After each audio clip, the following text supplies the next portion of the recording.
Hello, welcome to SPMM Revision on Demand. In this podcast, I will discuss two important graphs associated with economic analysis. Firstly, let us revisit the concept of ICER. ICER, or Incremental Cost Effectiveness Ratio, is nothing but a ratio between incremental cost and incremental effectiveness. The word increment means difference.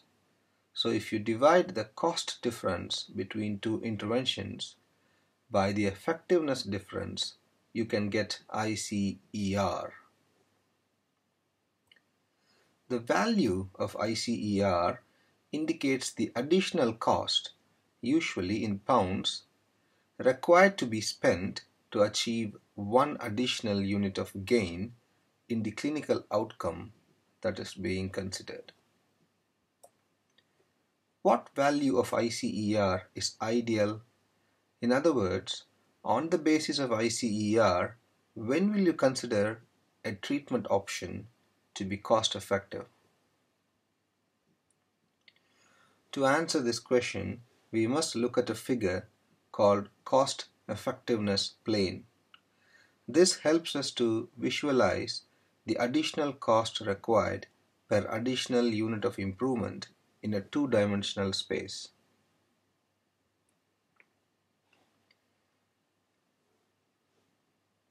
The y-axis of this plane represents incremental cost. As you move up the y-axis, more money is being spent on the intervention being considered. As you move down, less money is spent, resulting in cost savings. The x-axis represents incremental benefit. As you move rightwards on the x-axis, more beneficial effects are obtained from the intervention being considered. As you move leftwards, less amount of benefits are notable. The ICER value estimated for any new intervention can fall into one of the four quadrants. If it falls on the southeast quadrant, then the new treatment is certainly cost effective, as it is not only more effective but also requires less investment. If it falls on the northwest quadrant, then the new treatment is certainly not cost effective, as it not only requires a lot of investment but also has less beneficial effects. The two quadrants, southwest and northeast, are areas of uncertainty.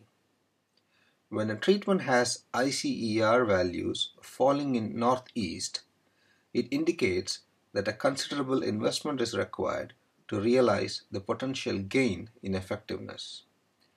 If it falls on the southwest, it means that considerable savings can be made only if we accept some loss of clinical benefit.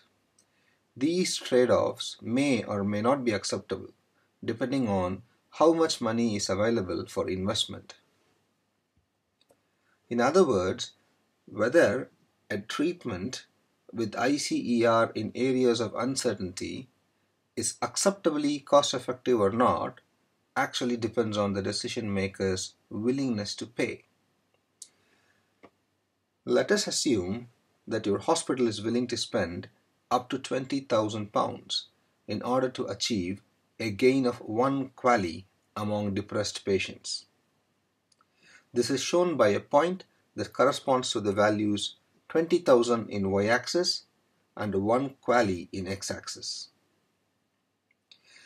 A line connecting the point of intersection of the x and y-axis and the willingness to pay threshold can now help us to reduce the uncertainty. The area below this line is called a zone of acceptable cost effectiveness. This area can increase or decrease depending on the willingness to pay threshold. If the ICER for any new treatment falls below this willingness to pay threshold line, then we can consider this intervention to be acceptably cost effective.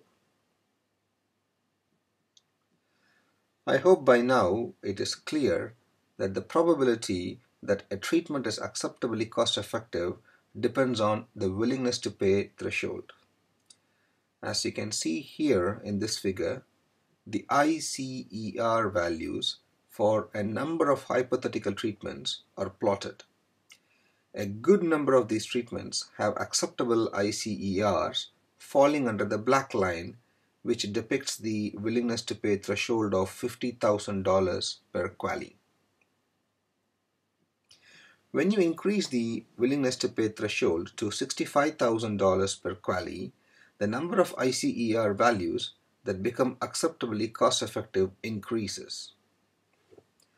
But if the threshold is lowered to $30,000 per quali, then the number drops. So, if we know a decision maker's acceptable ceiling of willingness to pay, we can then estimate probability that a given intervention will become cost effective. In other words, for any given budget, we can calculate the uncertainty around the estimates of cost effectiveness using a cost effectiveness plane. This is a bit similar to the estimate of confidence intervals in parametric statistics. CEAC stands for Cost Effectiveness Acceptability Curve. This is another way of presenting the uncertainty around the acceptability of cost effectiveness.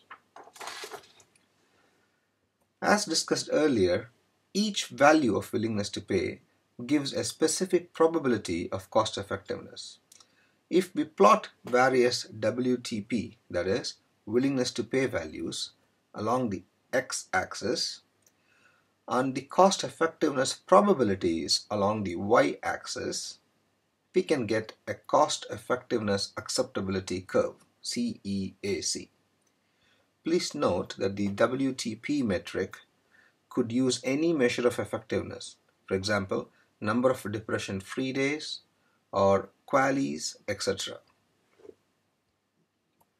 CEAC has several potential uses. It shows the maximum level of probability or confidence that can be reached by increasing investments in a healthcare project. It also shows the level of investment above which not much gain in confidence would occur. This is the plateau point. This lies somewhere between 40,000 and 60,000 in the graph shown here. 40,000 and 60,000. Finally, we can also visually assess the confidence that a measure would remain cost-effective across different affordability settings.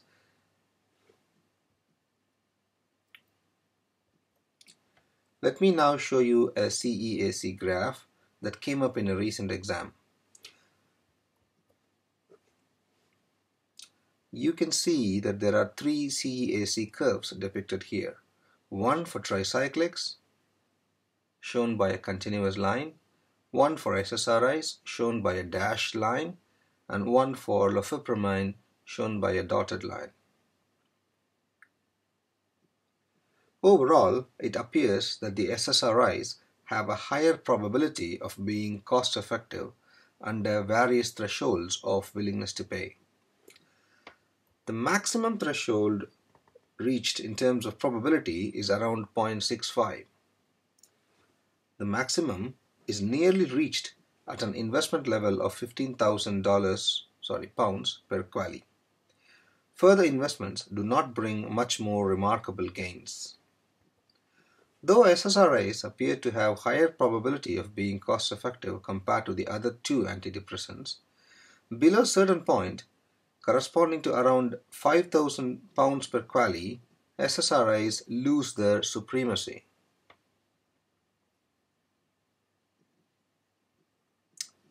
Now, it is time to ask yourself a few questions.